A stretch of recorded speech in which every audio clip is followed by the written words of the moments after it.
Bonsoir, je suis Donatien Gros, conseiller de la présidence du Musée du Louvre pour les programmes contemporains et au nom de Laurence Descartes, présidente-directrice du Musée du Louvre, je suis ravi de vous accueillir ce soir pour un nouveau moment très profond, très dense, très libre aussi, que nous offre Michelangelo Pistoletto avec cette troisième leçon, l'archipel musée. Celles et ceux d'entre vous qui ont été là lors des 2 dernières séances ont su ce cheminement très particulier, très libre, très long aussi, que Michelangelo Pistoletto entretient avec le Louvre depuis plus de 60 années maintenant, mais aussi avec les questions de musée. Ce cycle, Leçons d'artiste au Louvre, dans lequel nous invitons une des plus grandes figures de la création et de la pensée contemporaine à proposer des lignes de fuite sur le musée, sur le Louvre, sur le musée du Louvre, à partir de sa propre œuvre, à partir de ses propres recherches. Cette troisième séance, après une première séance consacrée d'abord au musée miroir, à partir des tableaux miroirs de Michelangelo Pistoletto, à partir desquels il nous a ouvert des nouvelles perspectives sur la mémoire, sur le temps, sur la continuité. Après une deuxième séance, intitulée « Une histoire de l'art par Michelangelo Pistoletto », par laquelle Michelangelo nous racontait ses regards au travers de l'histoire de l'art, au fond des cavernes au public, des grottes au public, de la profondeur du temps à sa contemporanéité la plus immédiate. Ce soir, l'archipel musée. Peut-être rappeler, puisque Manuel Rabaté, directeur du Louvre Abu Dhabi, est parmi nous ce soir, que Michelangelo Pistoletto a un cheminement unique, ou rare, très rare en tout cas, avec le musée du Louvre, puisqu'il y a conçu une exposition en 2013. Et en 2013, il a conçu une série d'œuvres à partir des publics du Louvre, cette série de tableaux miroirs qu'il a présenté et qu'il présente encore actuellement au Louvre Abu Dhabi, 10 ans plus tard, et qui mène à de nouveaux développements à partir du Louvre Abu Dhabi lui-même. C'est donc dire que Michelangelo Pistoletto est un compagnon de route du Louvre et du Louvre Abu Dhabi, et que ce rapport au musée, lui qui avait jadis annoncé qu'il ne fallait sortir du musée, l'a accompagné tout du long. Et que peut-être, s'il fallait sortir du musée, ce n'était pas pour refuser le musée, comme on a pu le croire naïvement, mais parce que l'œuvre qu'il créait était en elle-même muséale. Et c'est cette intuition qui guide les 3 leçons de Michelangelo Pistoletto, de ce nouveau programme, Leçons d'artiste au Louvre. Celle-ci partira de la notion d'archipel et de ce concept de cité-archipel, de città archipelago, de ville-archipel, que Michelangelo Pistoletto a développé dans sa somme récente, qui est un recueil, le résultat, puisque le recueil d'un cheminement de près de 25 années de pensée, de notes, de réflexion, et qui s'intitule « La formule de la création ». Nous avons connu, lors des dernières séances, Michelangelo Pistoletto, compagnon des publics et des œuvres du Louvre. Nous l'avons connu aussi historien, avec la liberté, l'originalité et l'expertise qui sont les siennes. Ce soir, nous allons le connaître plus pleinement encore théoricien à partir de cette notion d'archipel dont il va nous parler. Je voudrais, à l'orée de cette troisième séance, comme j'ai pu le faire la dernière fois, adresser un certain nombre de remerciements, parce que ces aventures, je le disais la dernière fois, sont collectives, et qu'on ne remercie jamais assez celles et ceux qui les accompagnent et qui les rendent possibles dans ces aventures communes, ces aventures du public, des publics que sont les institutions et évidemment, en premier lieu, les musées. Je voudrais remercier dans les équipes du Musée du Louvre Aline François, directrice des expositions et des éditions, Valérie Coudin, directrice adjointe des expositions et des éditions, Luc Bougnol-Lafont, directeur de l'auditorium et des spectacles, qui est le grand hôte de cette soirée, et avec auprès de lui Sophie Bauer, Laurent Fournier, Gérard Parus, l'équipe de la régie qui accompagne cette soirée. Remercier également Barthélémy Glama, conseiller pour les discours et la prospective, également en charge de l'histoire de l'art auprès de l'auditorium, pour son assistance sur ce projet. Je voudrais remercier à la direction du soutien aux collections Bastien Noël et Audrey Guillonnet, et à la direction des relations extérieures du Musée du Louvre, Nathalie Cuisinier, Noélie Bernard, Laurence Roussel, Maëlys Neveu, Jeanne Scanvic, et avec eux, avec elles, nos partenaires médias pour ce projet, Beaux-Arts et Libération, qui nous ont suivis pour ce qui était une innovation, puisque vous vivez le premier cycle de ce programme nouveau, Leçons d'artiste au Louvre. Je voudrais remercier également à Città dell'Arte Paolo Naldini, directeur de Città dell'Arte, qui est également présent aujourd'hui, Margherita Giorgi, Alessandro Cerasella. Je voudrais remercier Lorenzo Fiaschi, le galeriste de Michelangelo Pistoletto, qui est plus qu'un galeriste, qui est un compagnon de route à qui accompagne la vie de Michelangelo et l'œuvre de Michelangelo. Et je voudrais remercier d'abord et avant tout, avant de céder la place au maître, Maria et Michelangelo Pistoletto, que je pense qu'il faut applaudir. Michelangelo, c'est à vous.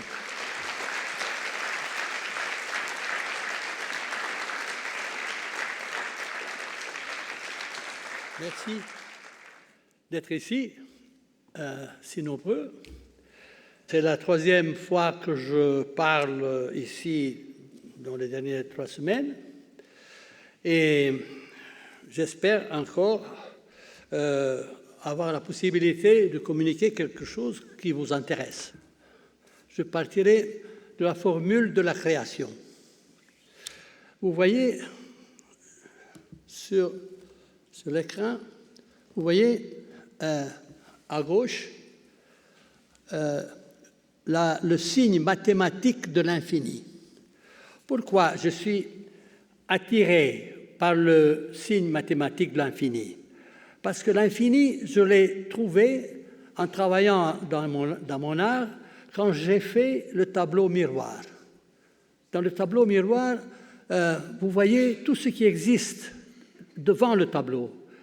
Mais quand vous êtes là devant la réalité, vous ne vous rendez pas compte que derrière ce qu'il y a là devant vous, il y a tout ce qui existe, il y a l'infini. Mais vous vous rendez compte de ça quand vous le revoyez dans le miroir. Dans le miroir, vous voyez vous-même et autour de vous et derrière vous, il y a le temps et l'espace qui continuent sans finir, à l'infini. Donc, j'ai pensé que le signe qui pouvait représenter ce tableau miroir était le signe mathématique de l'infini. Le signe est fait par une ligne qui se croise en formant 2 cercles. Le point central, le point de croisement, c'est le point de l'infini. C'est exactement comme dans le tableau miroir, le présent. Le présent qui est là n'était pas là avant et ne sera plus là après. C'est juste l'instant. L'instant qui ne se répète jamais en lui-même de la même façon, ça sera toujours différent. L'image sera toujours différente. Donc, c'est l'infini. Rien est là pour toujours.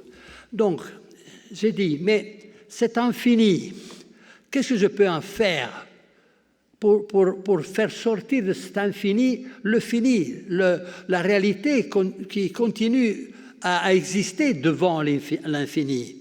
Et alors, j'ai dit, il faut couper ce point central. Vous voyez que les flèches montrent que les lignes, ils arrivent de 2 côtés et pour former ce point. Mais il n'y a pas une direction unique. La direction vient de 2 côtés. Donc, ce n'est pas quelque chose qui commence ici, continue et va finir là-bas. Non, c'est le centre qui se retrouve toujours dans la recréation qui est fait par des lignes qui se combinent là. Donc là, j'ai coupé ce point et là, vous voyez, j'ai scission de centre. Et comment faire pour faire sortir le physique, la réalité dans l'infini? Il faut trouver la façon d'avoir deux points à la place d'un seul point. Et pour faire ça, j'ai croisé 2 fois la ligne. Et la ligne, qu'est-ce qu'elle a fait en se croisant 2 fois? Elle a créé un cercle entre les 2 points. Les 2 points ont créé un cercle, un troisième cercle qui est toujours plus grand, de plus en plus grand, de plus que je produis une tension, une ouverture. Et vous voyez que le troisième dessin est le dessin qui montre comment les 2 cercles qui existent là sont les 2 points que j'ai divisés, qui sont les premiers 2 éléments, les 2 éléments qui se sont rencontrés pour créer l'univers. C'est l'espace-temps d'un côté et la masse-énergie de l'autre côté. L'espace-temps, c'est ce que je vois dans le miroir, qui est là, qui se transforme tout le temps, mais devant la vision de l'espace-temps, j'ai la masse et l'énergie qui existent là physiquement. Et donc, les 2 éléments ont commencé à susciter une réaction qui a produit quelque chose qui n'existait pas. C'est le 3e élément. Donc, je peux dire que la formule est 0 coupé en 2. Si tu coupes 0 en 2, tu as 1 et 1. Le numéro 1 tout seul n'existe pas. Il existe toujours 1 et 1. C'est la coupure de 0. C'est-à-dire la coupure de ce point, le point d'infini. Alors 1 et 1 sont 1 d'un côté, 1 de l'autre côté, dans les 2 cercles, mais qui se rencontrent au centre, et au centre, ils produisent quelque chose qui n'existait pas. Donc, c'est la création. Ça, c'est la formule de la création. Donc, c'est une formule qui a commencé à exister du moment que les 2 éléments primaires, space-temps et masse-énergie, se sont rencontrés, et ça, c'était le Big Bang. Là, il y avait toutes les possibilités et toutes les énergies étaient là, prêtes à se produire. Mais comment ils ont continué à se produire? Dans une combinaison d'éléments différents qui sont toujours un d'un côté et un autre de l'autre côté. Par exemple, pour faire un exemple pratique, vous avez l'oxygène, de l'autre côté l'hydrogène, et dans le centre, on crée l'eau. C'est l'eau qui se crée, c'est l'eau. Vous avez le pôle positif, le pôle négatif. Au centre, vous avez l'énergie électrique. Vous avez un homme, une femme. Au centre, vous avez une créature, un enfant qui naît. C'est le 3e élément. Donc, tout se combine comme ça. Toute cette combinaison se produit et en faisant que l'univers, petit à petit, devient plus grand et plus étendu. Et on le voit, parce que la science voit finalement que l'univers s'ouvre, est en train de s'ouvrir de plus en plus, et c'est le cercle central qui s'ouvre de plus en plus. Donc, là, c'est le système universel que j'ai créé à travers ma recherche qui part justement de la figuration qui avait trouvé avec le tableau miroir le départ vers cette formule. Ce que j'ai pu vérifier, c'est que des scientistes les plus avancés, les scientistes qui ont trouvé le système de la création dans la formule, dans le système scientifique, ils ont dit que ce symbole était juste. La formule était juste, correspondait à ce que la science nous a offert aujourd'hui. Donc, ça m'a donné la possibilité de considérer que l'artifice, la recherche artificielle de l'artiste, c'est-à-dire artifice vient du mot art. Donc, le monde artificiel qu'on vit, c'est un monde que nous, on a créé autant qu'être humain. Mais on a la possibilité aujourd'hui de dire que l'artifice et la vérité de la science nous amène à comprendre parfaitement ce qui est la réalité de l'existence, de l'univers. Donc, c'est une formule qui correspond à la vérité. Alors, à partir de ça, j'ai fait un passage vers une réalité, de voir qu'est-ce que c'est dans notre réalité qui se passe, que nous pouvons vraiment considérer à travers ce signe, à travers cette formule. Et je suis arrivé à une sorte d'application de cette formule qui est je l'ai appelé le troisième paradis. Le troisième paradis, vous voyez la formule là, réalisée, c'est vraiment dans un travail que j'ai fait dans la cour Marly, ici, au Louvre. C'est sur un obélisque miroitant. Et cette formule devient pratique et praticable. Parce que troisième paradis signifie qu'il y a deux paradis. Un paradis est celui qui existait au début, quand on était totalement intégré dans la nature.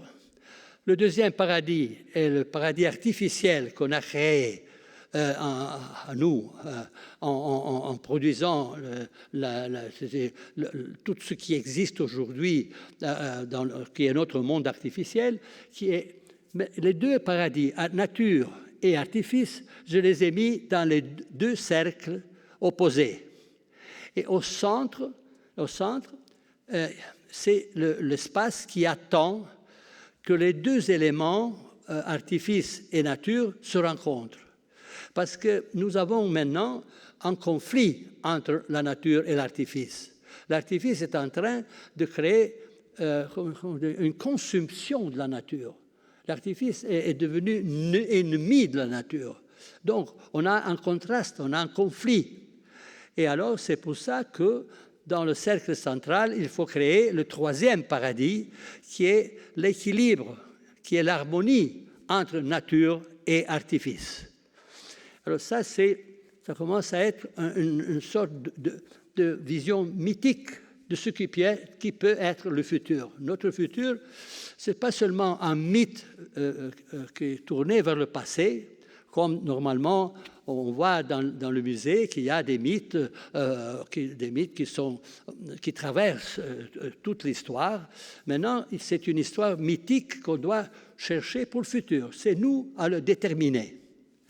Et là, vous voyez le troisième paradis dans le Louvre, encadré là-dedans. C'est aussi beau parce que vous voyez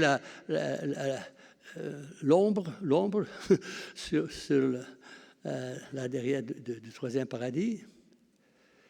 Et alors, vous voyez, dans mon exposition, que j'ai fait en 2013, dans les différents secteurs de Louvre, le troisième paradis était placé sur la pyramide. Et pour la durée de mon exposition, le mythe du troisième paradis est devenu le symbole du Louvre. Ça, c'était le jour. Ça, c'est la nuit. Vous voyez le troisième paradis, il change de couleur parce qu'il prend la couleur du ciel. Ici, il devient bleu parce que c'est le ciel qui entre dans l'heure. Et moi, je voudrais maintenant passer à une application, une deuxième application, qui est celle de l'archipel. L'archipel est né à Biella, où j'ai créé la Città dell'Arte, la ville de l'art. Ici, vous voyez la ville de Biella avec le symbole du troisième paradis. C'est avec ce symbole que Biella a été nommée ville créative UNESCO. Et ça, c'était justement parce que ça a été reconnu, la qualité perspective de ce symbole. Mais il y avait beaucoup de villes italiennes qui ont participé à ce concours, et même la ville de Florence. Mais Biella a été choisie, même si c'est une petite ville, mais il y avait Città dell'Arte là, avec ce symbole. Alors les Florentins sont un peu plaints qui n'ont pas été choisis. Ils ont dit, mais pourquoi? Florence est la ville de la créativité. La réponse a été, c'était la grande créativité du passé, mais maintenant c'est Biella avec ce signe qui propose la créativité du futur. Et c'est ça que ça nous engage vraiment à réaliser quelque chose qui doit être vraiment une nouvelle création, une création pratique dans la ville. Mais alors, qu'est-ce que j'ai pensé? Et on a pensé ensemble avec les directeurs Paolo Landini et le reste de Città dell'Arte qu'il fallait engager la ville dans une réalité. Et alors, on a pensé que ça devait naître la ville archipel. La ville archipel. Qu'est-ce que ça veut dire, la ville archipel? Ça veut dire que vous avez la même chose qu'un archipel, dont vous avez une dimension limitée de mer dans laquelle vous avez des îles. Mais dans ce cas, la mer devient la campagne, devient la nature, la montagne. À la place du bleu de la mer, c'est le vert de la nature qui prend sa place. Et donc, les villes, les petites villes qui sont dans le territoire sont 74, sont devenus tous partie de cet archipel. On a fait un archipel de tout le territoire. Et donc, c'est Città dell'Arte qui s'occupe maintenant d'aménager avec des structures officielles cet archipel. Alors là, vous voyez, c'est la Città dell'Arte. Ce sont des bâtiments de vieilles usines qui ont été récupérés par nous. Et c'est une petite ville dans la ville, parce que ça fait quand même 1 kilomètre de longueur. Mais dans cette ville, nous avons développé cette ville archipel avec une méthode qu'on appelle la démopratique. Pas seulement démocratique, mais démopratique. Comment on peut pratiquer la démocratie. Et alors, dans cette ville archipel, nous avons mis en contact les différentes structures, c'est-à-dire les entreprises qui existent, parce qu'on sait très bien que chaque entreprise en elle-même est déjà un petit gouvernement. Il y a toujours une organisation dans une entreprise, qui soit privée, qui soit publique. Donc, ces petites entreprises, ces petites organisations ont besoin de trouver quelque chose qui permet une survivance commune, c'est-à-dire des solutions trouvées en commun. Et donc là, c'est la relation qui devient pratique. La relation devient pratique entre deux entreprises ou plusieurs entreprises. C'est toujours le troisième paradis, la formule qui fait que 1 et 1 fait toujours 3.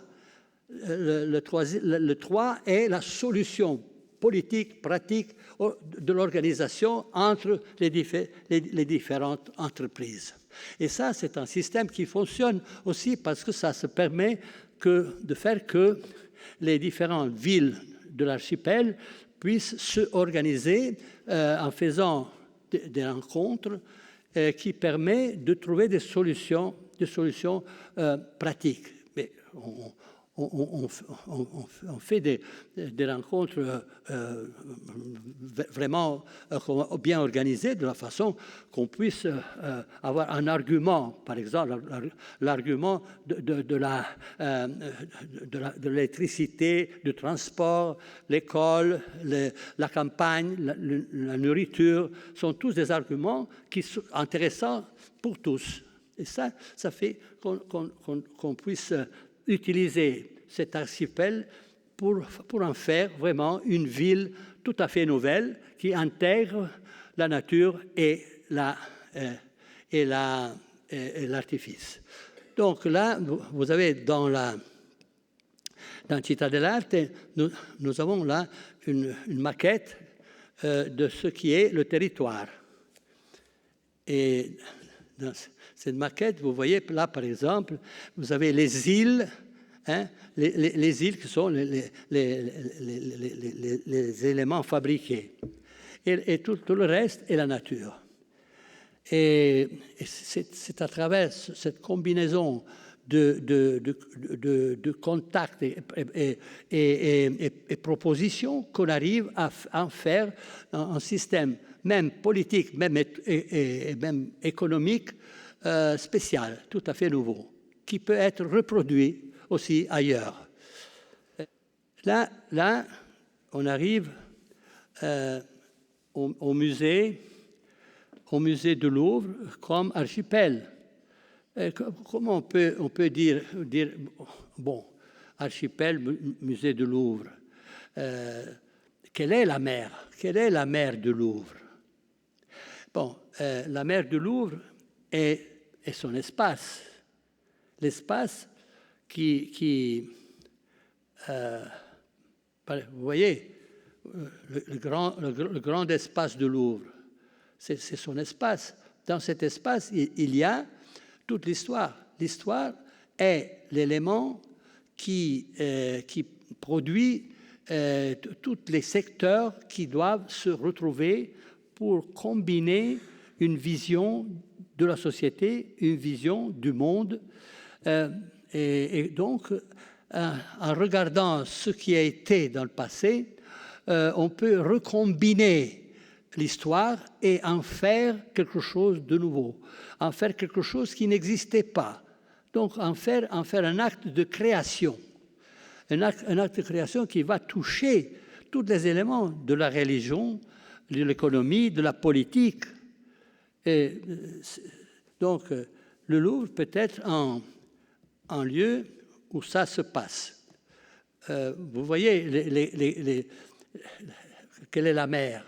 C'est l'espace formidable du passé qui ramasse tout le temps, qui met ensemble tous les éléments de l'histoire. Et aussi les mythes du temps et du passé, pour en créer un nouveau. Moi, je voudrais qu'on puisse créer un nouveau mythe dans cet espace. Là, c'est encore la cour Marly. Vous voyez quelle merveille de mer, la mer. Mais là, vous voyez, la mer et l'histoire, l'espace et l'histoire. Magnifique, hein? Ça c'est le grand mer de Louvre. Mais on n'a pas seulement de l'espace bâti. On a aussi les jardins. Les jardins du Louvre, les Tuileries, c'est fantastique. L'extension dans la nature qu'on a dans le système muséal du Louvre. Là je vois l'extension de la mer comme considération de la nature. Donc on a la nature et l'artifice. Là vous avez, j'aime bien, là, il y a une petite chèvre qui vit là, hein, c'est le seul visiteur à ce moment-là qui vit là, dans ce lieu. Mais vous voyez qu'il y a à Monceau une vision de nature. Et c'est formidable. Il y a les abeilles, il y a une extension extraordinaire de vers. On a plus de vers que de couverts. Moi, je trouve que ça, c'est vraiment, ça me donne un sens extraordinaire de rapport entre nature et artifice ici au Louvre. C'est dans ce jardin que, pendant mon exposition, on a fait des actions. Là, vous voyez, on a fait beaucoup d'actions, on a utilisé ce lieu pour faire des œuvres, faites par des artistes. Et donc, les gens ont vécu l'art aussi dehors de ce qui est la structure physique du bâtiment, mais dans la nature. On a fait des travaux artistiques, même dehors. Et on a fait beaucoup, avec le même troisième paradis même. Mais maintenant, on arrive à la troisième section de ce soir, qui est la vénération. Qu'est-ce que c'est la vénération? On rentre de nouveau dans le bâtiment et on trouve ce que j'avais présenté pendant mon exposition, qui n'était pas seulement les tableaux miroirs, mais c'était autre chose. Et une chose qui était là était la Vénus de chiffon. La Vénus de chiffon qui est devenue de plus en plus une sorte de vénération. Je peux dire, utiliser le mot Vénus pour parler de vénération. Le mot vénération vient justement de Vénus. Vénérer, c'est quelque chose qui vient de très loin dans le passé. Donc ça prend le sens aussi de ce qui était la religion, donc la vénération. La nécessité d'avoir toujours une relation vers quelque chose qui donne une pensée commune à tout le monde, qui rassemble tout le monde. Parce que religion signifie relier, mettre ensemble. Et ça, c'est utile pour la religion et pour la politique, relier. Mais vous voyez, les religions, parfois, en général, à la place de relier, il produit il fait une chose qu'on appelle reléguer. Reléguer, ça veut dire mettre ensemble, mais des petits morceaux de gens qui vont être finalement, après, en conflit avec d'autres relégations religieuses. Et donc, moi, je pense qu'il faut trouver le système de mettre les deux éléments, toujours, qui sont les différentes religions, en condition de se reconnaître et produire un rapport nouveau entre les différences. Moi, j'ai réalisé en œuvre en 2003 qui s'appelle Love Difference, aimer les différences, que c'est une grande table qui représente la Méditerranée, une table miroitante. Et on a demandé à tous les pays qui sont autour de la Méditerranée de nous envoyer chacun un siège. Et on a mis les sièges de chaque pays autour de cette table miroitante. Et donc, on a fait que ce mer Méditerranée soit comme une table pour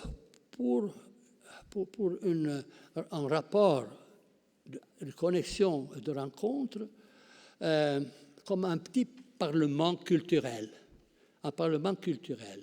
Cette table a été utilisée même à la Farnesine à Rome, et ils l'utilisent aussi encore quand ils ont besoin de rencontrer, de faire des manifestations sur la Méditerranée, pratiquement. Et c'est aussi intéressant que quand Bordeaux a demandé de pouvoir devenir capitale culturelle, a eu la jury assis autour de la table de la Méditerranée. La Méditerranée a été présentée comme la vision d'un engagement que la ville prenait. Et c'est pour ça qu'elle a été nommée ville de la création. Ville de la culture. Et donc, c'est pour dire que l'art peut amener à des réalités pratiques substantielles dans la société. Et là, la Vénus, vous voyez, est devenue petit à petit une icône. Maintenant, moi, je ne m'attendais pas à ça quand je l'ai fait. Mais maintenant, elle est reconnue un peu comme une icône de notre temps. Parce que, vous voyez, elle est là, nue, elle vient du passé, c'est le concept de la beauté, de la vénérabilité. Mais qu'est-ce qu'elle fait là? Elle soutient une masse de chiffon qui représente la lourdure, la fin d'une utilisation de ce qui existe dans la vie, c'est-à-dire c'est une poubelle, c'est une grande poubelle. Mais nous vivons aujourd'hui dans une situation de poubelle qui est la poubelle de la société même. C'est la misère sociale qui est peut-être représentée par ces chiffons. Parce que ces chiffons ont été utilisés. Il y avait des gens qui sont passés là-dedans. C'est une humanité qui est passée là-dedans. Donc c'est l'humanité, c'est ce qui reste de l'humanité. Alors, je peux parler beaucoup, à longtemps, de cette œuvre, mais je pense que les gens l'ont aperçu tout de suite, ont aperçu tout de suite la dualité. C'est encore la dualité de quelque chose qui est une mémoire qui persistante, c'est la mémoire de la Vénus, et le changement, elle opposé qu'on a à la durée de la Vénus, qui est la masse de chiffon. Et donc là, il y a une dualité qui instantanément produit une troisième situation. C'est une vision de quelque chose qui, on voit comment les deux extrêmes fonctionnent. Et comme la Vénus peut changer immédiatement la valeur des chiffons.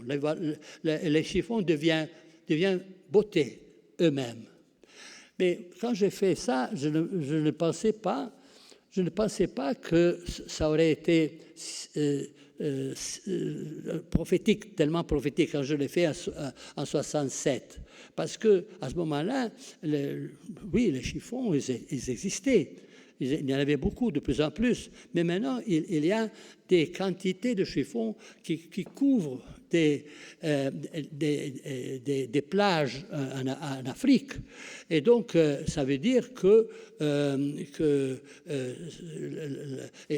comme il y a des îles de plastique dans la mer.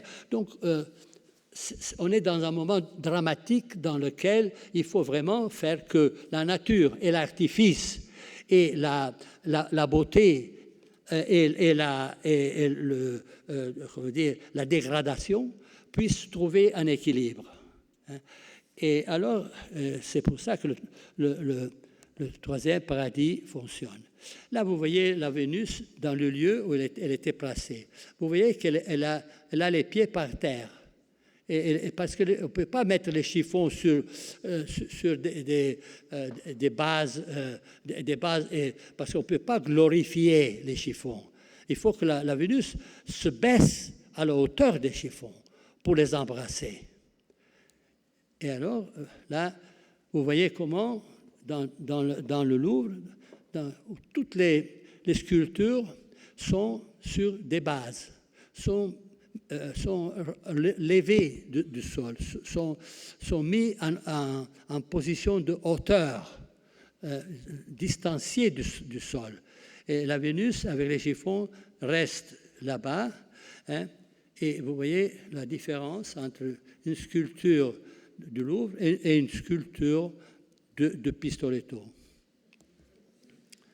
Et ici, nous arrivons à un point dont le concept de vénération revient dans le Louvre. Vous voyez ici mon œuvre miroitant, que j'ai présentée déjà la fois passée, mais là derrière, dans l'autre salle, vous voyez la vénération du Louvre, qui est la Joconde.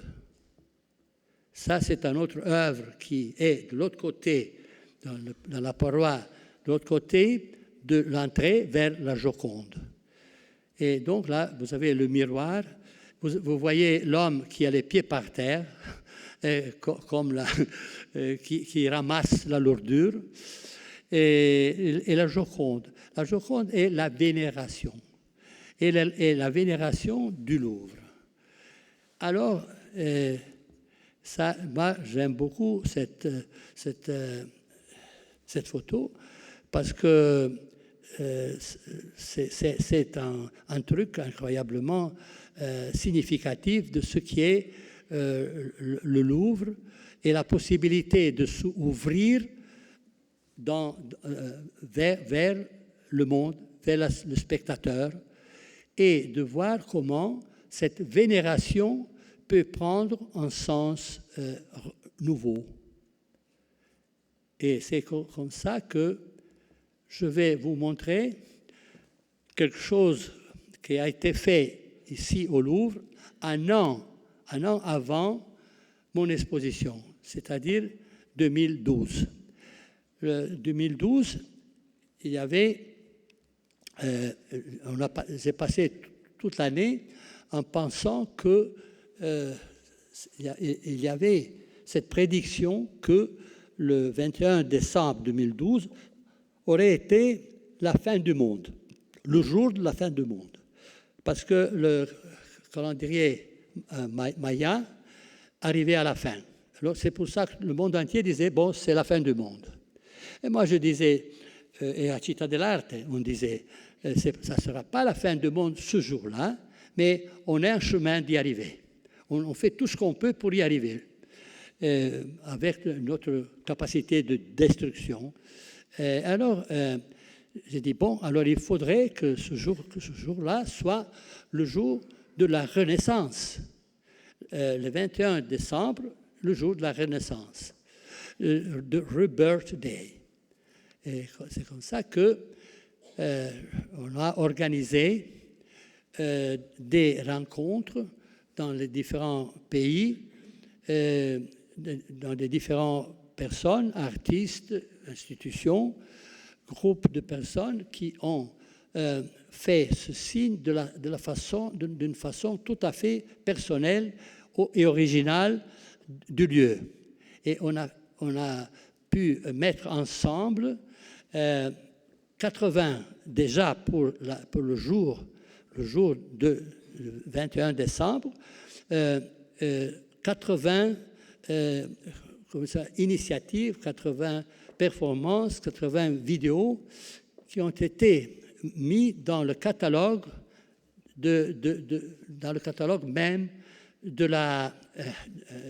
mon exposition au Louvre, avec un vinyle, parce qu'à ce moment-là, il y avait encore le vinyle, il n'y avait pas encore le QR code, et donc on peut voir ce qui s'est passé ce jour-là. Non, ce jour-là, je dirais cette nuit, parce que là, on est au Louvre, et justement un an avant l'exposition, déjà, on avait organisé l'exposition et le Louvre m'a aidé à organiser pour la nuit, c'est-à-dire la nuit, le 12, les heures 24 de 12 décembre, de 21 décembre, on a fait ici.